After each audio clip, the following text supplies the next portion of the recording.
Yeah. So Greenpeace says a positive change reaction. We defend a natural world and promote peace.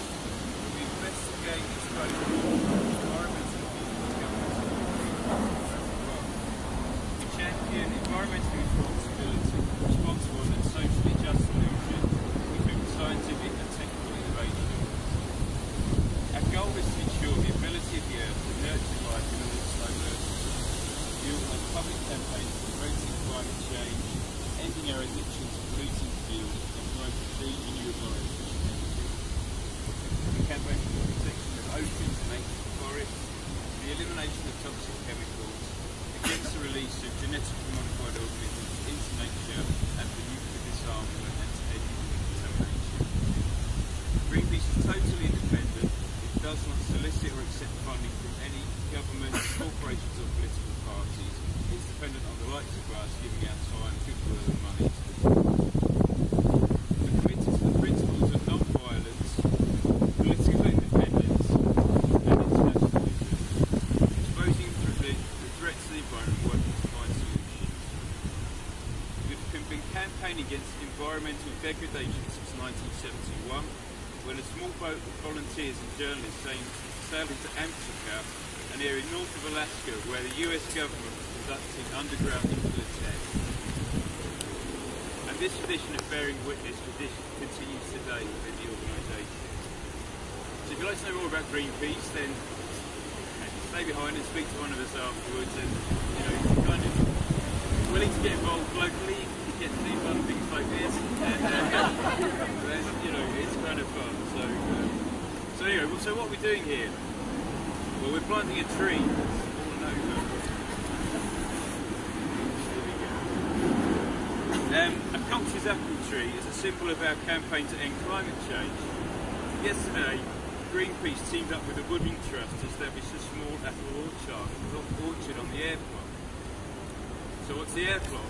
It's a small plot of land owned by Greenpeace, Emma Thompson, Alistair McGowan, Zach Goldsmith, and now over 50,000 beneficial owners from around the world, and it's slap bang in the middle of the proposed third runway zone. If you want to become a beneficial owner, there are forms on our table so you can do that afterwards. So this kind of thing got me thinking about trees, apple trees, and what they mean and what they symbolise. So according to treesymbolism.com, apple trees have a lot in common with me. They symbolise magic, youth, beauty and happiness. So the apple has long been associated with a symbol of immortality. In Christianity, while the forbidden fruit in the book of Genesis is not identified, popular Christian tradition asserted that Eve coaxed Adam with an apple to share it with her from the tree. So if it wasn't for Eve, we'd all be living in paradise, we'd be naked, and we wouldn't have climate change to worry about. So the larynx in the man's throat, also, that's called the Adam's apple because of the apple sticking in his throat after he ate it. And according to population appeals, Sir Isaac Newton discovered gravity from an apple falling from the tree.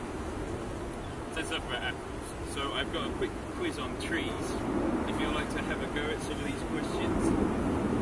Can anyone tell me how tall the tallest recorded tree is? Any guesses? 86 foot? Not apple tree, the tree. That's not a bad guess. It's 379 feet,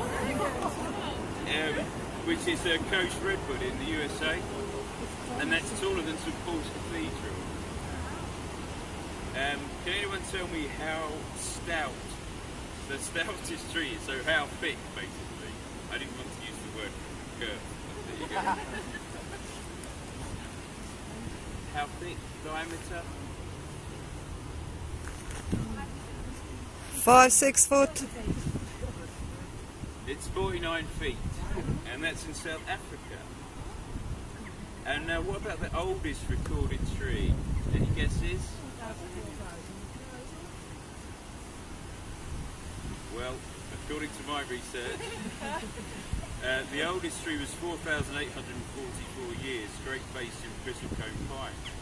But the oldest human planted tree on record is in Sri Lanka, and that's just 2,293 years old. So hopefully if our tree does as well as that, we've done well. So ancient trees support life forms that can live nowhere else, providing perfect homes to thousands of species of plants, animals and fungi, including rare and threatened species. To give help to our countryside, a unique character, and as much as part as our heritage of stately homes, cathedrals and works of art. The area around Heathrow is the home of the Cox's apple, Britain's favourite apple. Richard Cox developed orange pippin Cox's apples in 1825 in his garden, about a mile from the current airport. He was buried in the local churchyard in Hounslow, one of the villages under threat from the third runway plans. It's also home to several culturally important trees, in particular the veteran Simpson oak and the magnificent Harlington yew. A third runway would destroy this amazing history, as well as displace entire communities. The entire village of Simpson would be destroyed by a third runway at Heathrow, as well as parts of the village of Hounslow and Harlington. Over 2,000 people would be displaced and thousands more directly affected by increasing noise and air pollution. You can hear the planes going over here. And not only that, a third runway would seriously undermine our climate change commitments. Heathrow would become the biggest source of CO2 in the country if the third runway to run at full capacity. Greenpeace is joining with the Woodland Trust to plant an orchard on the airport, the land now owned by 50,000 people around the world. The airport is slap bang in the middle of the proposed third runway site. It's owned by Greenpeace, etc. And the orchard is a manifestation of the growing resistance to the runway and symbols of our hopes for a sustainable future. Each of the trees will symbolise a different part of the huge and diverse coalition working to stop the runway, including businesses, local councils, residents groups and NGOs. Each tree around the country will be twinned with one of the trees in the apple orchard. As a sign of solidarity with the communities of Simpson, and to show the government we won't let we won't let the government bulldoze our climate change commitments. Together we can stop airport expansion. Together we can stop climate change. I'm nearly finished. Please.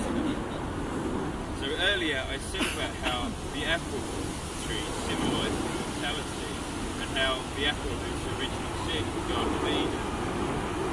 So this tree reminds us that as humans we do make mistakes and we are fallible, but we have the power to rectify our mistakes and achieve immortality for the future of the planet and the human race throughout deeds and actions now.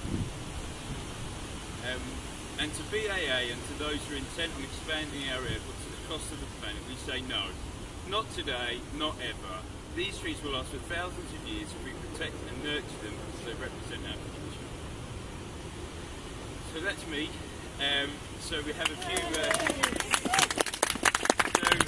We have a few speak volunteers today. So I don't know if they'd like to come and say a few words.